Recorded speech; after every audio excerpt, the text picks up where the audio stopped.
BP sugar లాంటివి వాటికి root cause అన్నది ఇంపార్టెంట్. సిమ్టమాటిక్ అప్రోచ్ అస్సలు పనికిరాదు. సిమ్టమాటిక్ అప్రోచ్లోనే మీరు ఉండిపోతే ఇవాళ ఒక గోళీతో మొదలైన జర్నీ అన్నది రేపు ఇన్సులిన్ దాకా వెళ్తుంది. పోనీ గోళీ నుంచి ఇన్సులిన్ దాకా వెళ్ళినా సరే మీరు ఇవాళ 0 ఆర్ 1 నుంచి స్టార్ట్ అయిన డయాబెటీస్ అక్కడే ఆగిపోయి ప్రోగ్రెసివ్గా లేకపోతే పర్లేదు, ఓకే ఈ మందులైనా మీకు అక్కడ దాకా వెళ్లకుండా ఆపుతున్నాయని అనుకోవచ్చు. అలా అవటం లేదే. ఈ మెడికేషన్స్ మొదలైన జర్నీ ఎక్కడ దాకా వెళ్తుంది. ఈ క్రమంలో మీకు కంటి సమస్యలు, నరాల సమస్యలు, కిడ్నీ సమస్యలు, గుండె సమస్యలు అన్ని సమస్యలు వచ్చేస్తున్నాయి. అంటే మీరు మందులు తీసుకున్నా మీకు అక్కడ ఉపశమనం అయితే కలగటం లేదు. అంటే ఇక్కడ అర్థం చేసుకోవాల్సింది ఏంటంటే, ఇప్పుడు ఇంకో ఎగ్జాంపుల్ చెప్తానండి. మీకు ఒక గ్లాస్ నీళ్ళు ఇచ్చానండి. ఆ గ్లాస్ నీళ్ళు మీరు తాగాక మీకు డైరియానో ఏదో అయిపోయింది. నెక్స్ట్ టైం నేను చేతితో ఇస్తే తీసుకుంటారా లేదా? ఎందుకు తీసుకోరు? ఏదో తేడా కొట్టింది, ఏదో అయింది, నీటిలో ఏదో తేడా.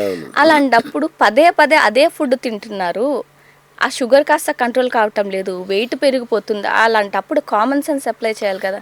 మన తింటున్న విధానంలోనే జీవన శైలిలో ఏదో ప్రాబ్లం ఉండడం వల్ల ఆ మందులు పనిచేయటం లేదు, అక్కడే తేడా ఉందని ఒక్కసారి గ్రహించాలి కదా. కరెక్ట్. అది ఆ కామన్ సెన్స్ కూడా అప్లై చేయకుండా గుడ్డిగా ఏదో తినేస్తారు, టాబ్లెట్స్ రొటీన్గా వెళ్ళిపోతారు. అంటే ఆ అప్రోచ్లోనే ఉండిపోతే మీకు టాబ్లెట్స్ పెరుగుతాయే కానీ మీకు లోపల నుంచి బెటర్మెంట్ అయితే ఉండదు.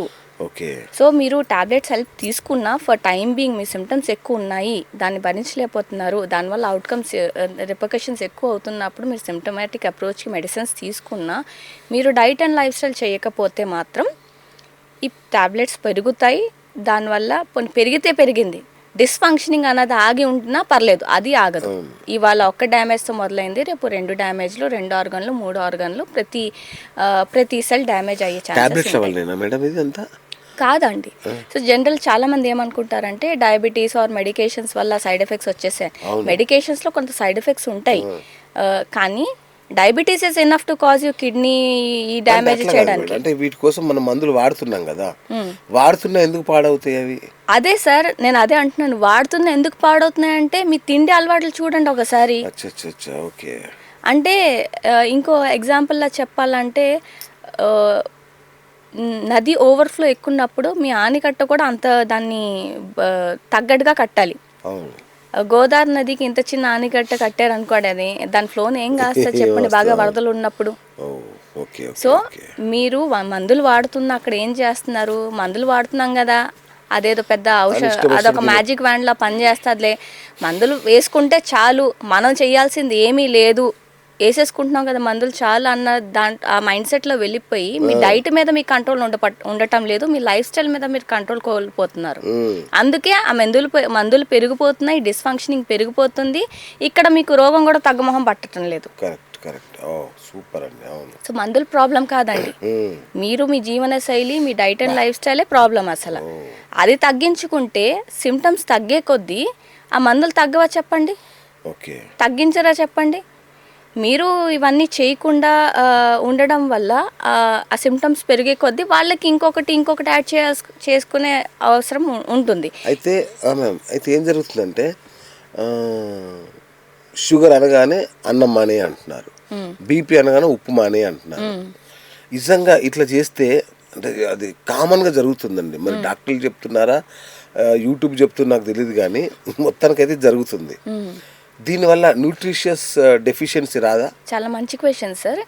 నిజంగా షుగర్కి అన్నం మానేసి బీపీకి ఉప్పు మానేసి తగ్గిపోయి ఉంటే నేను ఇవాళ నేను చెప్పేస్తాను, అందరు షుగర్లు అదే అన్నం మానేయండి, ఉప్పు తీసుకోకండి అనేసి. అలా అయితే ఎప్పుడో మన ఇండియా డయాబెటిక్ క్యాపిటల్ అయ్యేది కాదు. సో అది అంత ఈజీ కాదండి. అంటే ఈ క్వశ్చన్కి ఆన్సర్ రైస్ మానేయడమా, సాల్ట్ తగ్గించడమా అన్నది కాదు. అసలు ఇంకొకటి అండి, ఇప్పుడు డయాబెటీస్ అంటే షుగర్ వచ్చింది అనగానే ఇక్కడ నుంచి రైస్ మానే అంటారు, అదే బీపీ వచ్చింది అనగానే ఉప్పు తగ్గించేసేయండి అంటారు. అంటే ఇవి కామన్గా అందరూ చేస్తున్న పనులు. కానీ నాకు ఒక డౌట్ ఏంటంటే, ఇవి మానేస్తే ఈ న్యూట్రిషన్ డెఫిషియన్సీ రాదా, ప్రాబ్లం కాదా, ఏంటి దీనికి ఆల్టర్నేటివ్ అసలు? ఓకే, సో రైస్ మానేస్తే డయాబెటీస్ తగ్గిపోదండి, ఉప్పు మానేసినంత మాత్రాన మీకు బీపీఎం తగ్గిపోదు. అదేంటండి? రైస్ అంటే రైస్ వల్లే షుగర్ వచ్చేసిందా అంటే అది కరెక్ట్ కాదు, అందరికీ కరెక్ట్ కాదు. ఓకే. ఓ మీరు ఎప్పుడు రైస్ ఒంటరిగా అయితే తినరు కదా, రైస్తో పాటు అన్నీ నంచుకుంటారు. కర్రీస్ అన్నీ సో ఉంటాయి. ఇక్కడ ప్రాబ్లం ఏంటంటే మీరు రైస్ ఎలా తింటున్నారు, అది ప్రాబ్లం. అండ్ ఎప్పుడైనా సరే ఎక్స్ట్రీమిజం కానీ ఒక ఫుడ్ గ్రూప్ని విలన్గా చేసేసి దాన్ని పక్కకు తోసడం అలాంటివన్నీ చేయకూడదు. ఓకే. మీకు పట్టం లేదు, మీకు ఖచ్చితంగా రైస్ తిన్నప్పుడు మీకు పెరిగేలా చూపిస్తుంది అంటే మీకు అది కొంచెం వర్తించవచ్చు, కానీ అందరు రైస్ మానేసే అవసరం అయితే లేదు. ఓకే. సో ఇప్పుడు నేను ఇంకొక ట్రెండ్ ఏం చూస్తున్నానంటే యూట్యూబ్లో కానీ ఇలా పైన అడ్వైజర్స్ చూసేస్తున్నారు. ఎలా అంటే ఎవరో ఒకరు చేసే వీడియోస్ 4-3 వీడియోస్ చూసేసి వాళ్ళు ఏదో రాసిన పుస్తకాలు చదివేసి వీళ్ళుగా నిర్ధారించుకొని ఓహో రైస్ ఒక విలను బీపీ తగ్గించేయాలని వీళ్ళుగానే వీళ్ళు మార్పులు చేర్పులు చేసేసుకుంటున్నారు. ఓకే. రైస్ అన్నది విలన్ కాదండి. నాట్ ఆల్ టైప్స్ ఆఫ్ రైస్లో కూడా వెరైటీ ఉంది.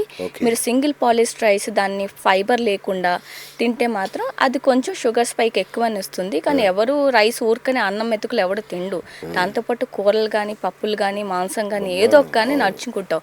సో ఇప్పుడు ఇక్కడ ప్రాబ్లం ఏంటి, రైస్ కాదు, మీ ప్లేట్లో ఉన్న పక్కన ఉన్న మిగతావి. సో ఇంత రైస్ తినేసి ఏదో ఊరగాయ నంచుకున్నట్లు ఇంతింత కూరలు తింటే మరి అక్కడ షుగర్ ఎలాగైనా పెరుగుతుంది. సో రైస్ని కల్పిట్ చేయడం కాదు, రైసే కాదు, ఈ రైస్ ప్లేస్లో ఇంతెంత వీట్ కానీ ఇంతెంత జవార్ కానీ ఇంతెంత మిల్లెట్స్ తిన్నా మీకు పెరుగుతుంది. ఇంకొక ట్రెండ్ నేను చాలా బాగా అంటే నా క్లయింట్స్ రీకాల్ చెప్పేటప్పుడు నా ఎక్స్పీరియన్స్ చెప్తున్నానండి. ఐఎమ్ నాట్ అగెన్స్ట్ మిల్లెట్స్ మంచివి, కాకపోతే మిల్లెట్స్ సర్వరోగ నిరోధిని ఇలాగ ఏం చేస్తున్నారు, మిల్లెట్స్ జావా తీసుకుంటున్నారు, ఒక కూర కప్పు వెజిటబుల్ తినేసి అయిపోయింది, దాన్ని ఒక పర్ఫెక్ట్ డైట్ అనేసుకుంటున్నారు వీళ్ళు. షుగర్ పేషెంట్లు కూడా అంటే చాలా మందిలో ఈ ట్రెండ్ నేను చూస్తున్నాను.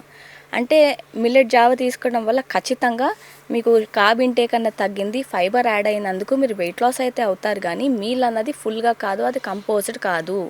ఎందుకంటే మీరు మిల్లెట్ తీసుకున్నారు, ఒకవైపు వెజిటబుల్ కర్రీ తీసుకున్నారు, ప్రోటీన్ యాడే చేయలేదు కదా, ప్రోటీన్ మిస్సింగ్ ఉంది.